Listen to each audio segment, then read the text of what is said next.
তো হচ্ছে গরিষ্ঠ সাধারণ গুণনীয়ক।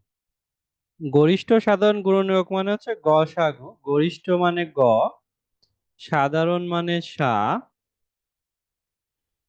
আর গুণনীয়ক মানে হচ্ছে গু, অর্থাৎ গসাগু এখান থেকে আসছে। গ্রীষ্মের ছুটিতে রেজাদের বাসায় তার কয়েকজন সহপাঠী বেড়াতে আসবে। তাদের বাসায় 8টি কলা, 12টি লিচু আছে। কলা ও লিচুগুলো সর্বোচ্চ কতজন সহপাঠীর মধ্যে সমানভাবে ভাগ করে দিতে পারবে? এটা একটা মজার বিষয়। তো আমাদের কলা আছে 8টা আর লিচু আছে 12টা, আমরা সর্বোচ্চ কতজন আসলে তাদেরকে সমানভাবে দিতে পারবো? মনে করো আমরা যদি 2টা করে দিই স্যার তাহলে। স্যার এই যে 8 ও 12 এর সাধারণ গুণিতক লেখার পরে যে এই সবটি মিলাবো, যেই কটা মিলাস তার মধ্যে যেই কটা সবচেয়ে বড় সেই কয়জন হবে উত্তর।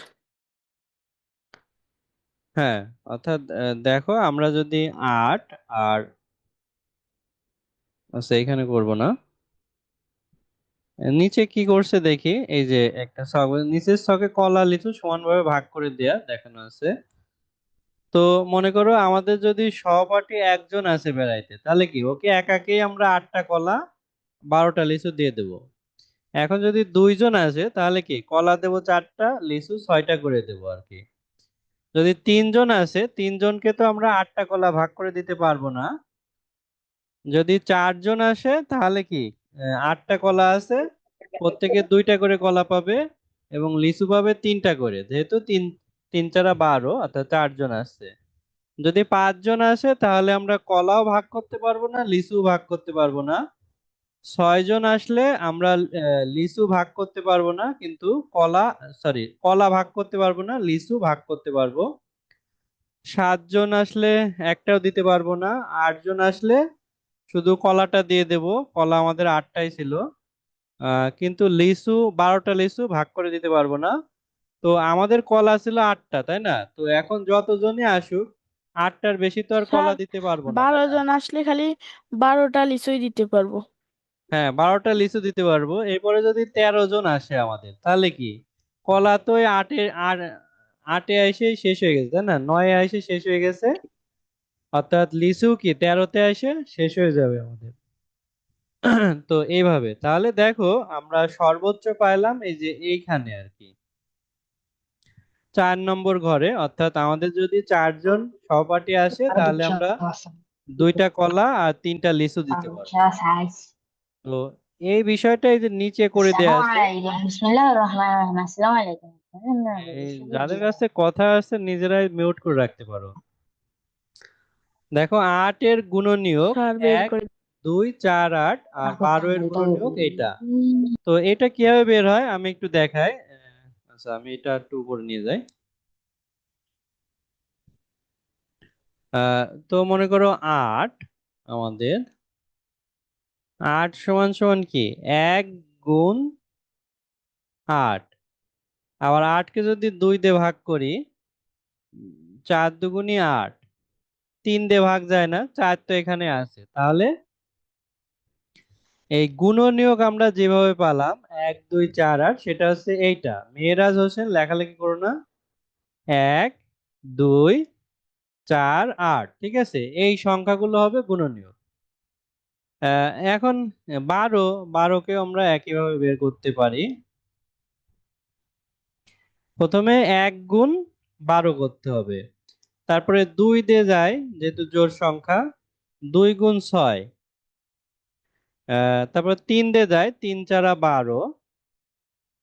তারপর দেখো 4 এই পাশে আছে, তো 8 যাবে না।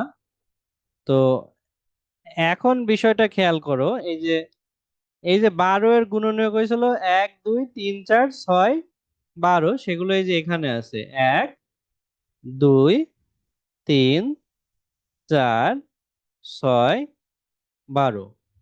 আচ্ছা এটা কি বুঝতে পারছো এই যে যে গুণনীয়ক গুলো কিভাবে বের হয়? জি Dasar. স্যার। Dasar. হ্যাঁ, আচ্ছা ঠিক আছে, বুঝতে পারার জন্য ধন্যবাদ সবাইকে। তো এদের ভিতর কমন আছে, দেখো কমন গুলো কি কি আছে? এই যে এর ভিতরে এক আছে, এর ভিতরে এক আছে, তারপরে স্যার 2 দুইও এখানেও আছে, আছে, 2 এখানেও আছে, স্যার 4 তারপরে আছে। 4 আছে, 4 এখানে আছে, 4 এখানে আছে। তো এইগুলো কি কমন? এগুলো আমরা উপরেও পেয়েছিলাম। তো এই কমনের ভিতর বড় হচ্ছে 4, তাহলে 4 হচ্ছে সাধারণ গুণনীয়ক, সর্বোচ্চ সাধারণ গুণনীয়ক আর কি। তো সবার ভিতর যেগুলো আছে সেগুলো সাধারণ গুণনীয়ক, আর সবচেয়ে বড় যেটা সেটা সবচেয়ে বড় সাধারণ গুণনীয়ক, সেটাই হচ্ছে গসাগু। গরিষ্ঠ কথার অর্থ হচ্ছে কি? সবচেয়ে বড়। বড়। সংখ্যাগরিষ্ঠ মানে কি? ওই যে যখন সংসদ অধিবেশন হয় বলে যে আমরা সংখ্যাগরিষ্ঠ, মানে কি এখন যারা সরকার গঠন করেছে ওরা কি মানে সংখ্যাগরিষ্ঠ, বেশি সংখ্যক আসন পাইছে আর কি। তো এই যে 8 ও 12 এর গরিষ্ঠ সাধারণ গুণনীয়ক বা গসাগু 4, অর্থাৎ সবচেয়ে বড় সাধারণ গুণনীয়ক 4, এটাই হচ্ছে গসাগু। তো আমরা যে ইউক্লিড পদ্ধতিতেও করতে পারি, এটা হচ্ছে 8, 12। তো অন্য পেন নেই। তো যেহেতু জোড় সংখ্যা আমরা 2 দিয়ে ভাগ করি, 4। এই গসাগুর ক্ষেত্রে অবশ্যই 2টা, মানে যতগুলো থাকবে সবগুলোকে ভাগ যেতে হবে, 3 এখন আর যায় না। তাহলে আমাদের গসাগুর ক্ষেত্রে হিসাব করতে হচ্ছে যে এই সাইডের গুলো, ঠিক আছে, নিচের গুলো কিন্তু আসবে না, অর্থাৎ এইগুলো আমাদের আসবে না। তাহলে 2 আর 2 গুণ করলে 4 হয় আর কি। এটা হচ্ছে আমাদের গসাগু। আর স্যার আহ, লসাগুর সময় সবগুলোই গুণ করতে হয়। হ্যাঁ হ্যাঁ, সবগুলো গুণ করতে হবে লসাগুর ক্ষেত্রে। আহ আচ্ছা দেখো এখানে যে বিষয়টা, 13 এর গুণনীয়ক, 13 যেহেতু মৌলিক সংখ্যা, এর গুণনীয়ক 2টা হবে, 1 আর 13 আর কি। 16 এর গুণনীয়ক, আচ্ছা 16 এর গুণনীয়ক আমরা এই যে এইভাবে পাবো, অর্থাৎ মনে করো 16 সমান সমান 1 গুণ 16। তো এটাকে যদি 2 দিয়ে ভাগ করি, 8 দুগুণী 16, যদি 3 দিয়ে ভাগ করি, 16কে 3 দিয়ে ভাগ যায় না, তো 4 দিয়ে ভাগ যায়, 4 চারা 16 নাকি? হ্যাঁ, জি স্যার। 4 চারা 16, 5 দিয়ে যায় না, 6 দিয়ে যায় কি? 6 স্যার আর দিয়ে যায় যায় না না। স্যার, কারণ যে এই দেখেন স্যার দুটো সংখ্যায় মিলে গেছে। তো 6 দিয়ে যায় না, 7 দিয়ে যায় না, 8 দিয়ে যায়। 8, ও 8 তো এই যে উপরে নিছি আমরা, হ্যাঁ 8 স্যার উপরে এটা নিছি। যাচ্ছে না, কারণ হলো এ দেখেন 4 4 দুটো সংখ্যা মিলে গেছে, ও তাই আর 4 যাবে 4 না। দুইটা সংখ্যা মিলে গেছে, এই জন্য আর যাবে না। আচ্ছা তাহলে আমাদের এই গুণনীয়ক হচ্ছে এই যে এইগুলো, 1 2 4, একটা নিতে হবে, 8 আর 16 আর কি। তাহলে 1 2 4 8 16। তাহলে এই যে আমাদের 13 আর 16 এর গুণনীয়ক, এবার সাধারণ গুণনীয়ক, অর্থাৎ একই আছে, কি শুধুমাত্র একই আছে, তাহলে গসাগু 1 হবে। আচ্ছা এইটা কি বুঝতে পেরেছো তোমরা? স্যার এখানে স্যার গসাগু এখানে তো সব ছোট হলো স্যার, এখানে তো 16 হবে গসাগু। না, আমাদের তো সাধারণ গুণনীয়ক যেটা হবে সেইখানের বড়টা নিতে হবে। তো এই দুইটার ভিতর সাধারণ, অর্থাৎ একই তো 1 আছে আর কি। এই দুইটার ভিতর অর্থাৎ 13 আর 16-র ভিতর শুধুমাত্র একই কমন আছে আর কি। এখানে 1 সাধারণ গুণনীয়ক এবং গসাগু 1 আর কি। এটা এটা মুছে দিলাম। এবার আমাদের দেখো 11 আর 17 এর গুণনীয়ক বের করতে হবে। এক মৌলিক সংখ্যা, এর সাধারণ গুণনীয়ক 1 আর 11। তো 17 তো মৌলিক সংখ্যা, তাই না? এই জায়গায় 1 আর জি স্যার 17, তাহলে সব- সাধারণ গুণনীয়ক 1 এবং স্যার গসাগু 1 আর কি, এভাবে।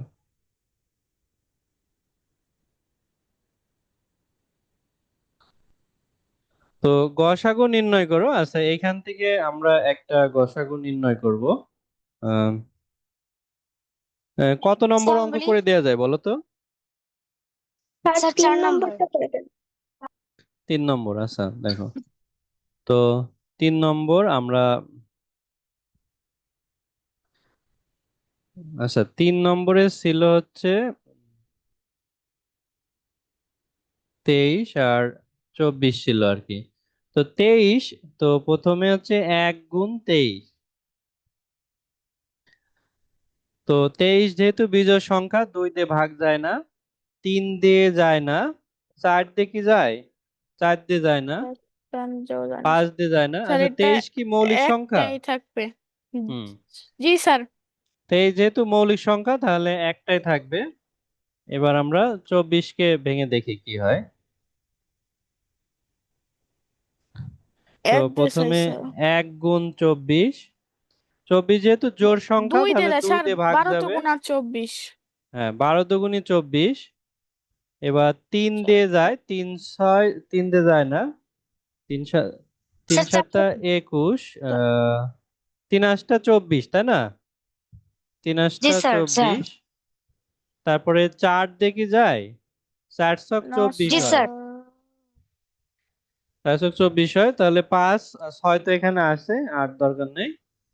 তো আমরা এখানে লিখতে পারি 23, সরি ইংলিশে আছে 23 ও 24 এর স্যার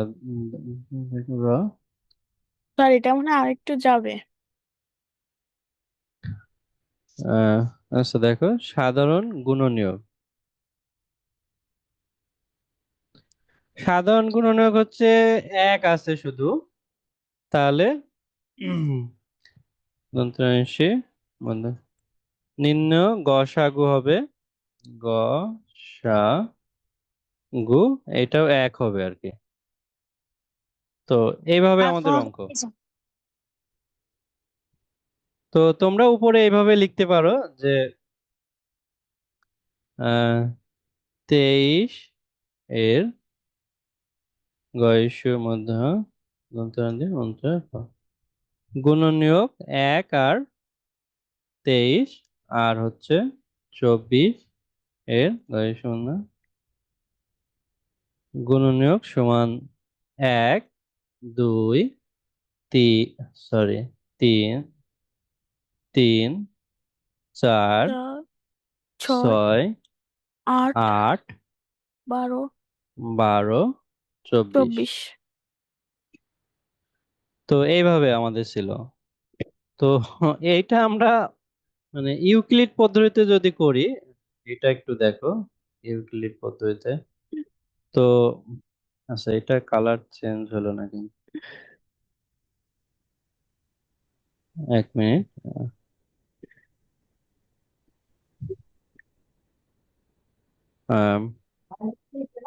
23 আর 24। তো এইখানে দেখো দুইটা সংখ্যাকে আমাদের ভাগ যেতে হবে, তো দুইটা সংখ্যাকে শুধুমাত্র 1 দিয়ে ভাগ যায়। তো 1 দিয়ে ভাগ আমরা করব না, কারণ আমাদের হচ্ছে সবসময় মৌলিক সংখ্যা দিয়ে ভাগ করতে হবে। 1 যেহেতু মৌলিক সংখ্যা না, তাই 1 দিয়ে ভাগ যাবে না, অর্থাৎ এরকম রেখে আমাদের বলতে হবে যে এটা নির্ণেয় গসাগু 1 আর কি। ঠিক আছে? আচ্ছা এই বিষয়টা কি তোমরা বুঝতে পেরেছো? জি স্যার জি স্যার। হ্যাঁ আহ স্যার আচ্ছা, তো আমরা করাচ্ছি কোন 41 না? আচ্ছা তাহলে এখন হচ্ছে আমরা বইয়ে যেতে পারি। আহ আচ্ছা এরপরে যে 2 নম্বরে আছে, তো 2 নম্বরের কোন অঙ্কটা করে দেওয়া যায় বলো তো? স্যার 2 নম্বরে 4 নম্বর অঙ্কটা করেন 4 নম্বর, আচ্ছা 17 আর 20। ও সরি, 4 নম্বর 17 আর হচ্ছে 20। আচ্ছা দেখো এখানে আমরা 17 লিখবো। তো 17 মৌলিক সংখ্যা, তাই এর গুণনীয়ক একটাই, 1 গুণ 17 17। কিন্তু আমরা যদি 20 এর ক্ষেত্রে দেখি, 20 মৌলিক প্রথমে না। 1 গুণ 20, জোড় সংখ্যা। 20 যেহেতু স্যার জোড় সংখ্যা তাহলে 2 গুণ 2 10 আর গুণ কি। 10। 10 দুগুণে 20, তারপরে 3 দিয়ে যায় না, 4 চার দিয়ে যায়, 4 5 4 20। তো এখানে 4 আর 5 পেয়ে গেছি, আর হবে না। তো এখন হচ্ছে আমরা লিখব, তাহলে দেখো 17 ও 20 এর রং সাধারণ সাধারণ গুণনীয়ক হচ্ছে 1, তাই তো? তো নির্ণয় গ সাগু 1 হবে। আর উপরে চাইলে আমরা এটা লিখতে পারি, অর্থাৎ সরি 17 17 এর এর গুণনীয়ক। গুণনীয়ক 1 আর 17, আর হচ্ছে 20 এর গুণনীয়ক 1 2 4 5 10 এবং 20 আর কি এটা। আচ্ছা, আমরা যদি এটাকে ইউক্লিড পদ্ধতিতে করি, দেখো মনে করো এটা এই কালারই হচ্ছে। আচ্ছা দেখো 17 আর 20, তো এই ক্ষেত্রে ওই একই নিয়ম, অর্থাৎ ওইভাবে যায় না আর কি, এই কারণে। আচ্ছা মনে করো আর একটা অঙ্ক দেখাই দিই তোমাদের। তো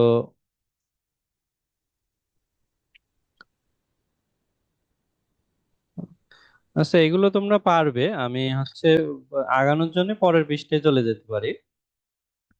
তো এখানে তিনটা আছে হচ্ছে 15 28 আর 24, এইগুলোর গুণনীয়ক এগুলো বের করেছে, তো এইটাই তোমাদের দেখাই দিই আমি। সেটা যদি আমাদের তিনটা থাকে, আহ মনে করো এইটা আর কি। তো এখানে আছে 15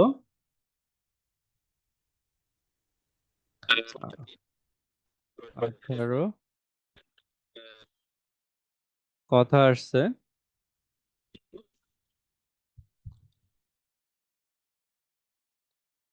তো 1 গুণ 15, যেহেতু বিজোড় সংখ্যা 2 দিয়ে যাবে না, 3 যাবে, 3 5 15। তো এই পর্যন্তই শেষ এটা। এরপরে 18 দেখো 1 গুণ 18, 18 যেহেতু জোড় সংখ্যা 2 দিয়ে যাবে, 9 দুগুণে 18, 3 দেখে যাবে, 3 6 18, 4 4 দিয়ে যাবে না, 4 4 16, 5 হবে না, 6 হবে না, এটা হয়ে গেছে। তো এরপরে 24 কে করব আমরা। 1 গুণ 24, 24 জোড় সংখ্যা 2 দিয়ে যাবে, 12 দুগুণে 24, 3 দেখে যাবে, 3 6 18, 3 8 24, তাই না? 3 গুণ 8, 3 8 24, 4 দিয়ে যাবে, 4 ছক 24, 5 হবে না, 6 তো আছে আমাদের। তাহলে এখানে আমরা লিখি, দেখো 15 এর মধ্যে 15 এর গুণনীয়ক 1 3 5 15, 18 এর গুণনীয়ক 1 2 3 6 9 18, আর 24 এর গুণনীয়ক 1 2 3 4 6 8 12 24, এটা। তো এখন আমরা লিখতে পারি স্যার হ্যাঁ বলো। এই দেখেন, প্রথমে গুণনীয়ক 15 এর গুণনীয়ক ছিল 4টা। এরপর 18 এর গুণনীয়ক হয়েছে 6টা। এরপর 7 এর গুণনীয়ক হয়েছে 8টা। হ্যাঁ,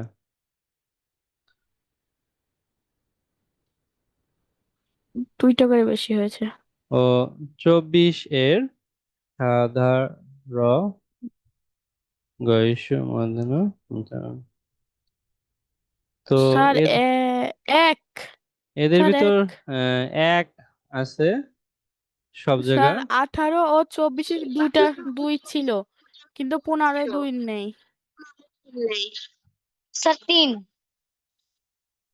তিনও আছে তাই না? তিন আছে, তিন আছে সব জায়গা, আবার চেঞ্জ হয়ে যাচ্ছে। তাহলে 1 আর 3, তো এখন এসে এখন স্যার নির্ণয় গসাগু নির্ণয় করবেন। গসাগু। গসাগু সবচেয়ে বড়টা হবে, অর্থাৎ 3 তিন। হবে, ঠিক আছে। তো এইভাবে স্যার হচ্ছে এখন 3। আহ, অঙ্ক করা হয়। তো